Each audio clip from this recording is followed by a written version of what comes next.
S'il y a une personne sur la terre qui prie, il y a un Dieu au ciel qui exauce cette prière. Mais pourvu que tu amènes Dieu à s'intéresser à ton problème, la plus grande bataille dans la prière, c'est être avec Dieu. Si Dieu est avec toi, il n'y a aucune personne sur la terre qui peut résister avec toi. Parce que la Bible dit, il touche les cœurs des rois comme un courant d'eau. Le Dieu que nous servons a le dernier mot sur les affaires des hommes. Lorsqu'il dit oui, personne ne peut dire non. Son nom, c'est le Tout-Puissant. Son nom, c'est l'Alpha et l'Oméga. Son nom, c'est le Redoutable. Il a dit, Shimon Emma, appelez-moi le capable. Je suis venu te dire une chose. Si tu crois que Dieu peut envoyer une personne pour te parler, dis-toi que il y a la parole que l'homme te donne, mais il y a le propriétaire de la parole. Je ne suis qu'un messager de la bonne nouvelle. Mais avant que moi je parle, il y a un décret qui est dans le ciel. Je suis venu pour décréter de ta vie une bonne année. Je suis venu pour décréter dans ta vie un bon témoignage. Parce que si cette parole n'a pas produit dans le passé, ce matin, à la motion de la parole, à la motion du nom de Jésus, tout genou fléchira. Je prophétise sur toi maintenant. Je prophétise, je veux dire, je parle, je décrète et j'entends que ce qui n'était pas dans ta vie va maintenant prendre place. J'annonce, ça veut dire je proclame, je t'informe pour que tu te rendes compte que la parole de Dieu a été sortie du ciel, est venue dans un tour pour faire sortir un peuple. Quel que soit le tour dans lequel tu étais bloqué, parce que les hommes ont témoigné. Maintenant, sors! Sors! Sors!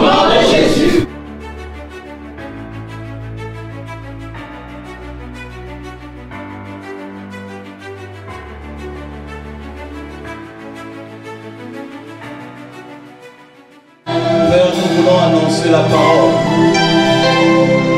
Nous voulons être interprètes de ta parole.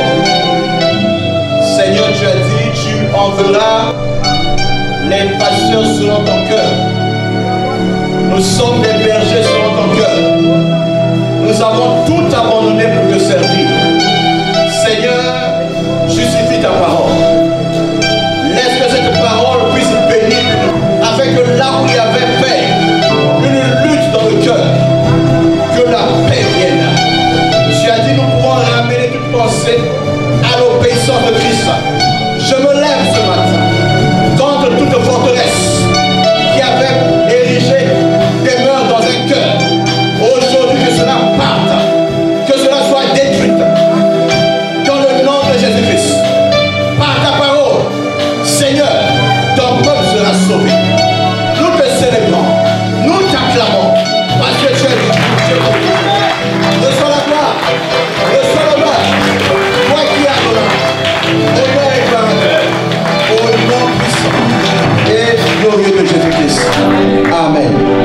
Souhaite la bienvenue à ton voisin. Dis-lui, tu es à la bonne place. Tu es à la bonne place.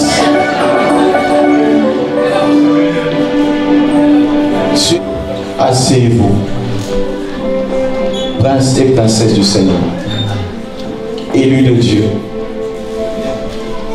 le peuple qui a été sauvé pour annoncer les œuvres de Dieu, le peuple qui porte le témoignage de l'agneau. Je veux dire à une personne qu'il n'y a pas eu de petit témoignage. Chaque témoignage est une histoire vécue. Chaque témoignage est une lutte dans le silence. Et quand cela vient au jour, ça paraît facile. Mais le temps a coulé jusqu'à ce que ce témoignage devienne formé et soit établi. Lorsqu'une personne vous raconte ou vous apporte un témoignage, dites-vous que cette personne a traversé un chemin. Et ce chemin, c'est le chemin d'une rencontre. C'est un chemin de lutte, de persévérance, jusqu'à ce que le témoignage soit établi. Amen. On peut donner naissance à un enfant, mais on ne peut pas donner naissance à un cœur. On peut donner naissance à un enfant, mais on ne peut pas habiter dans le cœur de l'enfant. Dans la vie de chaque personne, il y a des choix que tu dois faire personnellement. Ta mère ne fera pas ton choix. Ton père ne fera pas ton choix. Et parmi les choix qui sont à ne pas rater, il y a le choix de connaître ton Seigneur. Parce que si tu n'as pas un Seigneur, ça veut dire que tu es maître de ta vie toi-même. Tu n'obéiras à aucune règle, tu es chef toi-même et tu n'as pas de compte à rendre à quelqu'un. Si tu vois une personne qui est chef, au-dessus d'un chef, il y a toujours un chef. Mais quand un chef n'a pas de chef, c'est un tyran. Il n'obéit à personne.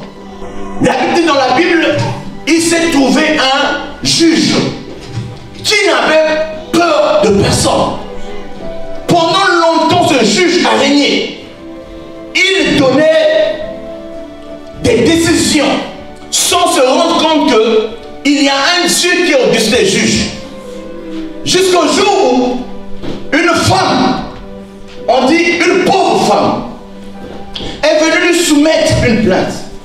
Le juge n'a pas pris le temps d'analyser ou de traiter ce problème. Il a pris le dossier, il l'a mis à côté. Mais il avait oublié une chose, que cette femme n'était pas une femme ordinaire. C'est une femme qui pleurait devant Dieu. C'est une femme qui dérangeait le ciel.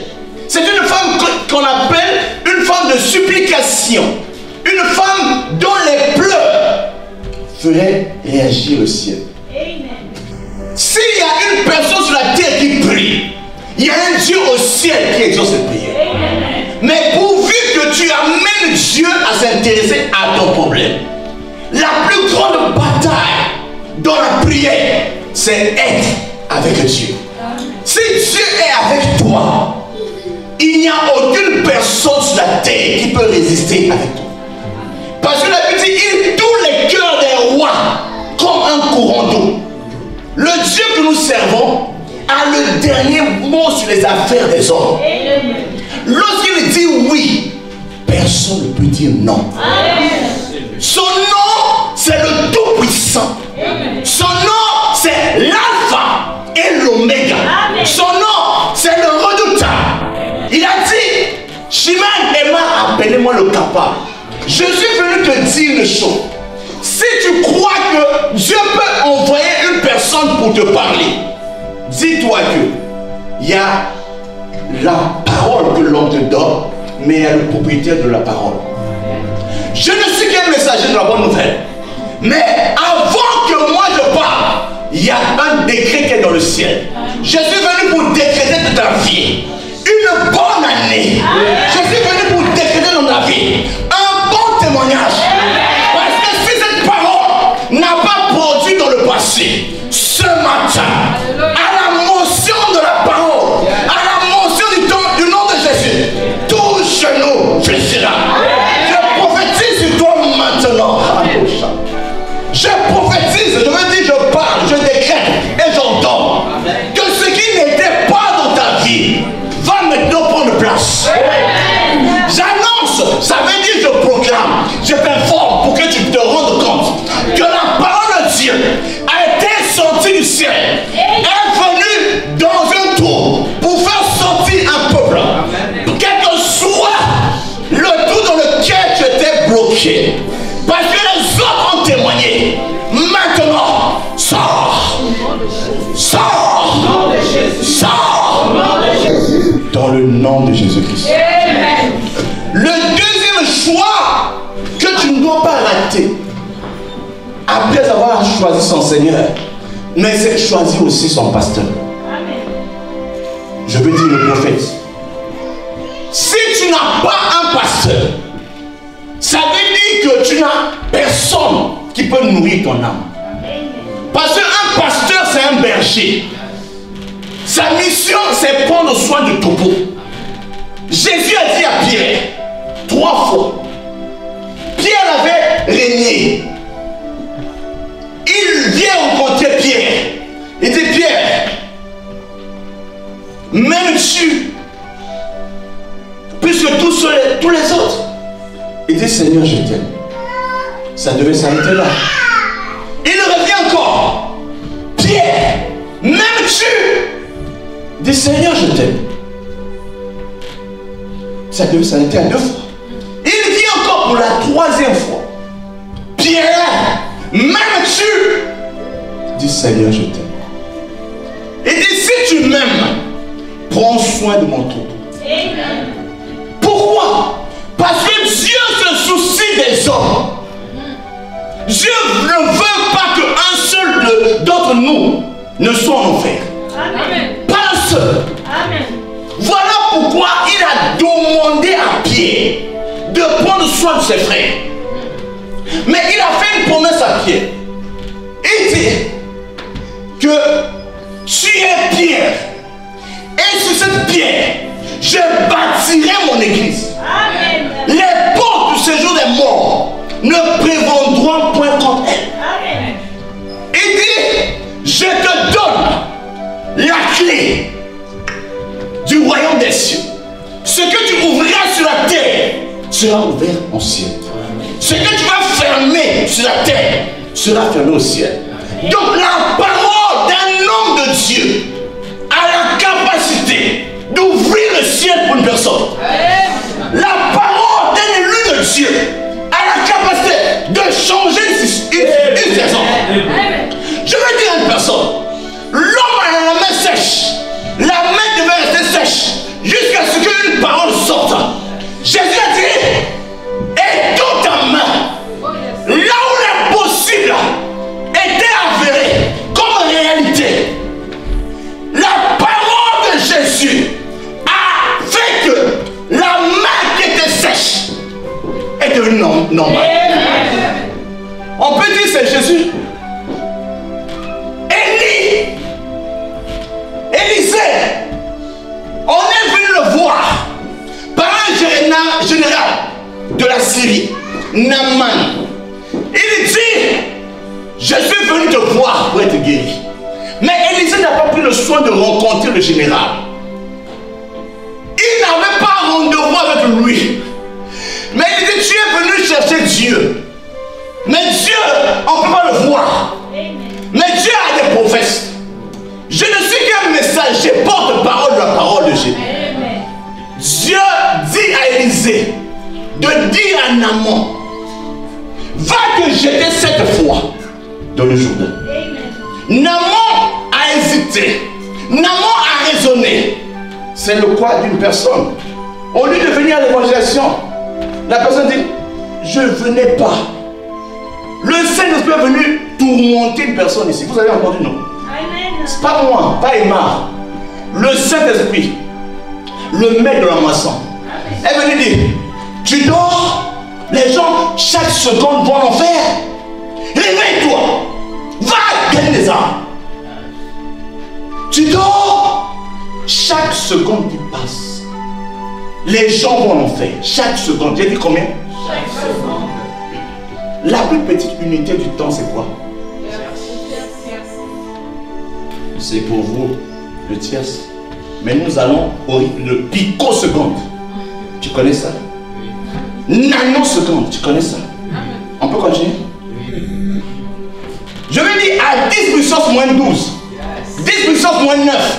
Je peux aller plus loin encore. Dieu n'a pas de temps. Parce que le temps compté par l'homme a des erreurs. Mais le temps de Dieu est le meilleur. Le salut des âmes, c'est maintenant. Toi qui s'intéresse qu'à toi seul, sache qu'il y a des gens qui meurent.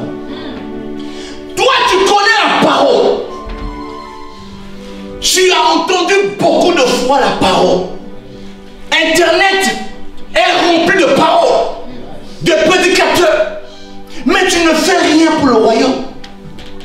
Jésus est mort pourquoi? Pour que les gens soient sauvés. Jésus est resté pourquoi? Pour que les gens partent au ciel. Mais toi, tu fais quoi? Il sera établi dans le ciel que sera mis dehors. L'enfer, c'est le lieu de tourment. C'est le lieu de la chaleur. Pas la souffrance d'un jour. Pas de 2 jours. Pas de 5 ans. Pas de 10 ans. Une souffrance éternelle. Tu as ton frère, ta soeur à la maison qui ne connaît pas Dieu. Et toi, tu es là, tu viens à l'église. Tu viens faire quoi? Va d'abord annoncer la bonne nouvelle aux siens. Amen. Avant de venir à l'église. Va dire à ton père que Jésus veut te sauver. Amen. Va dire à ta mère que Jésus veut te sauver. Amen. Va dire à ta grande soeur que Jésus veut te sauver. Amen. Pour l'amour que j'ai pour toi, je pleure pour que tu viennes. Amen. Parce que pour avoir reçu la parole, Jean chapitre 10, 35 a dit, nous sommes devenus des yeux. La parole change l'homme en Dieu. Amen. Lorsque tu reçois la parole, tu deviens un Dieu pour le monde. Amen. Parce que le monde a un Dieu. Le Dieu du monde a un homme. Son nom c'est quoi? Satan. Mais la Bible dit, il vient pour combattre ceux qui ont le témoignage de Christ. Il ne vient pas pour chasser tout le monde. Mais il combat ceux qui ont le témoignage de Christ. As-tu le témoignage? Est-ce que tu as le respect de Dieu? Le respect des commandements de Dieu? As-tu ça? Si tu l'as, le ciel c'est pour toi. Parce qu'ils ont vaincu qui? Ils ont vaincu qui? À cause de quoi? Et de quoi? De deux clés. Dis 2 clés. Apocalypse chapitre 12, verset 11. Nous allons commencer. Je lis au nom de Jésus. Ils l'ont vaincu grâce au sang de l'agneau et grâce à la parole de leur témoignage, et ils n'ont pas aimé leur vie au point de craindre la mort. Amen. 2 clés. Amen. Mais permets-moi de te donner d'abord le thème. Amen. La dynamique de la confession de foi. Amen. La dynamique de la confession de foi. Amen. J'ai fait la physique. Dans la physique, il y a ce qu'on appelle la statique. Il y a ce qu'on appelle la dynamique. La statique, c'est la physique de ce qui ne bouge pas, ce qui est stable. Amen. La dynamique, c'est ce qui explique que lorsqu'il y a un mouvement, c'est qu'il y a une force qui est derrière le mouvement. La force est égale à la masse pour l'accélération. Oui? Oui ou non? Oui. S'il n'y a pas une force, il n'y aura pas de mouvement. Amen. Amen. Il faut une force pour qu'il y ait un mouvement. Amen. Le mouvement derrière l'accomplissement de la volonté de Dieu a un nom. C'est la force de la foi. La foi permet de déplacer les montagnes. La foi permet d'enlever les obstacles. La foi permet d'aplanir ce qui était élevé. La foi est une force spirituelle. Voilà pourquoi dans la dynamique spirituelle, la force qui est appliquée à la masse spirituelle s'appelle la force de la foi. Amen. La foi a une puissance lorsqu'une personne sait utiliser la foi. La foi, c'est une confession de ce que l'on a dans le cœur. Si tu n'as pas la sémence dans le cœur, tu ne peux pas parler parce que tu es vide. Tu ne peux pas dire je ne mourrai pas, je vivrai. Si tu n'as pas réellement la sémence, la conviction que cette parole est vraie. Mais pour que cela soit vrai en toi, mais il faut que tu puisses lire cela et te rassurer que celui qui a dit cela ne peut pas mentir. Ça va créer en toi une conviction certaine. Tu vas dire celui qui a dit est capable de veiller à sa parole. Je veux te dire, aucune parole ne peut être brisée. Jean chapitre 10, verset 35. Alléluia. Aujourd'hui, je vais enseigner la parole. Amen. Je lis au nom de Jésus. Amen. S'il est vrai qu'elle a appelé Dieu ceux à qui la parole de Dieu a été adressée, et si l'écriture ne peut pas être annulée, Arrête là. La parole ne peut pas être anéantie. Quelqu'un comprend? J'ai dit quoi? La parole ne peut pas être anéantie. Moïse est venu annoncer la loi. Amen. Jésus est venu annoncer la grâce et la vérité. En réalité, Jésus nous a fait quitter de la loi de Moïse, nous a fait rentrer dans une autre loi. La loi de l'esprit, la loi de la foi. Amen. Il y a une autre loi qui est différente de la loi de Moïse. La loi de Moïse était assise sur les commandements de la Torah. Amen. Mais la loi de la foi est dans ton cœur. Romains chapitre 10, verset 8 à 10. Je lis au nom de Jésus. Que dit-elle donc? La parole est tout près de toi, dans ta bouche et dans ton cœur. Or, cette parole est celle de la foi que nous prêchons. Si tu reconnais publiquement de ta bouche que Jésus est le Seigneur, et si tu crois dans ton cœur que Dieu l'a ressuscité, tu seras sauvé. En effet, c'est avec le cœur que l'on croit et parvient à la justice, et c'est avec la bouche que l'on affirme une conviction et parvient au salut, comme le dit l'Écriture. Tu peux t'arrêter. Amen. Dieu a créé le monde par une matière première, dont le nom s'appelle la parole. Amen. Si tu lis Genèse chapitre 1, tu vas te rendre compte que Dieu créa le monde. Amen. Au verset 2, on dit, il y avait le vide. Amen. Il y avait les ténèbres. Il y avait l'abîme. Il y avait aussi les eaux. Et il y avait l'esprit qui se mouvait au-dessus des eaux. Amen. Mais rien ne se passait. Ça pouvait rester comme ça éternellement. Jusqu'au jour où Dieu dit. Amen. Quand Dieu a dit, la parole a quitté là où était Dieu. La parole a commencé à se propager. Amen. La parole n'était plus un son. La parole n'était plus du bruit. La parole était chargée de quelque chose. Qu'est-ce qui avait chargé la parole? Il y avait le verbe. Le verbe, ça dit que le poids de la parole. Ce qui, quand tu tombes sur une chose, la chose doit se faire. Vous voyez, quand vous prenez une semence, une graine, vous jetez à terre, comment la semence peut sortir? Comment d'une semence on voit l'arbuste, après on voit un arbre sortir? Comment ça se passe? C'est parce que la graine a à l'intérieur d'elle déjà la vie. Donc la parole que Dieu avait libérée avait à l'intérieur d'elle deux choses. Dites deux choses. Deux choses. Il y avait l'esprit et la vie. Amen. Jean chapitre 6 verset 63 le dit. Les paroles que je vous ai dites sont esprit et vie. Donc toute parole libérée par Dieu est à deux choses qui sont à l'origine du changement. Il y a l'esprit et la vie. Quand ça vient toucher un corps qui était mort, le mort va commencer à bouger. Amen. Ça touche un doigt qui était mort, le doigt commence à bouger. Ça touche, on a coupé un pied, le pied commence à pousser. C'est pas une personne qui touche, c'est deux choses qui touchent. L'esprit et la vie. Amen. Donc du coup, là où il y avait la mort s'arrête. Et l'esprit commence à fabriquer autre chose. L'esprit. La Bible dit, Romains 8, 11. Si l'esprit qui a ressuscité Jésus-Christ, dans les morts, habite dans un homme. Vous comprenez? Amen. Jésus sur la terre était mort.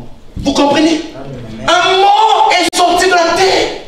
Parce que l'esprit est rentré dans le corps du mort. Et le mort ne pouvait plus rester mort. Parce que là où il y a la mort, quand la vie vient, la vie remplace la mort. Amen. Je veux parler à ce qui est à l'intérieur de toi qui est mort. On peut te couper un rein, on peut t'enlever un rein, on peut t'enlever un cœur. Dieu peut reproduire un rein et Dieu peut reproduire encore un cœur. Parce que la parole qui a créé le premier rein est encore disponible pour créer le deuxième rein. Amen. Vous comprenez? Amen. On peut t'enlever un genou. La parole qui a créé le premier genou peut recréer encore le deuxième genou. Voilà pourquoi tu peux tout perdre, mais ne perds pas l'original. Amen. Il y a la copie, il y a l'original. La copie ne peut pas remplacer l'original. L'original, c'est la parole du commencement. Car au commencement était la parole. Au commencement était la parole. La parole était d'essence divine. La parole était de nature divine. La parole était surnaturelle. Amen. Et le surnaturel rentre dans le naturel pour produire la vie. Mais cette vie, elle a même été dans Dieu. La parole, c'est le véhicule dans lequel se trouvent deux passagers. Amen. La vie et l'esprit. Ce matin, pendant que je libère la parole, deux choses courent dans ton cœur. L'esprit de la parole, l'esprit de la création et la vie de la parole. Ce matin, tout ce qui était mort en toi, parce que la parole, l'épée de l'esprit, la parole qui sépare les jointures et les moelles, la parole va courir, toucher même le nerf qui était mort. Je parle de la parole, je parle de la vie. Amen. Je parle de la parole, je parle de la graine parole. Parce que la sémence qu'on a jetée à terre s'appelle la parole. Mais la parole porte en elle la vie, la nature de Dieu, le pouvoir de Dieu. Je proclame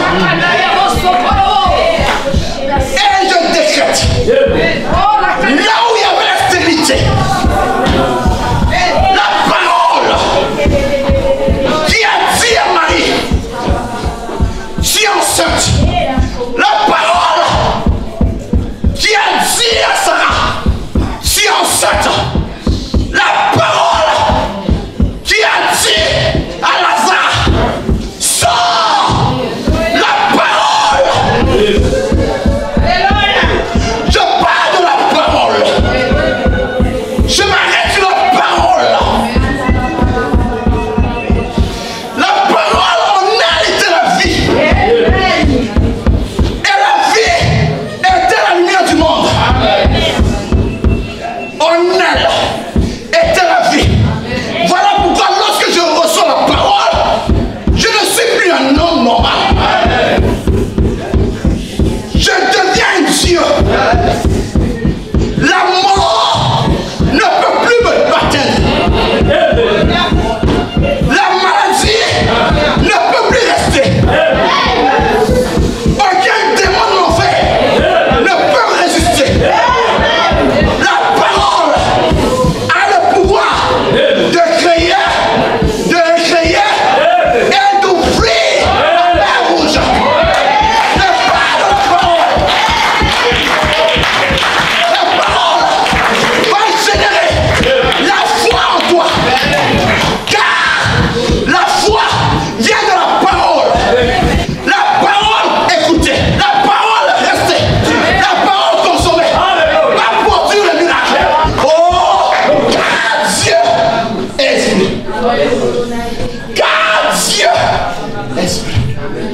J'ai dit, Dieu est esprit. Tu ne peux pas voir Dieu, mais tu peux savoir que Dieu est là.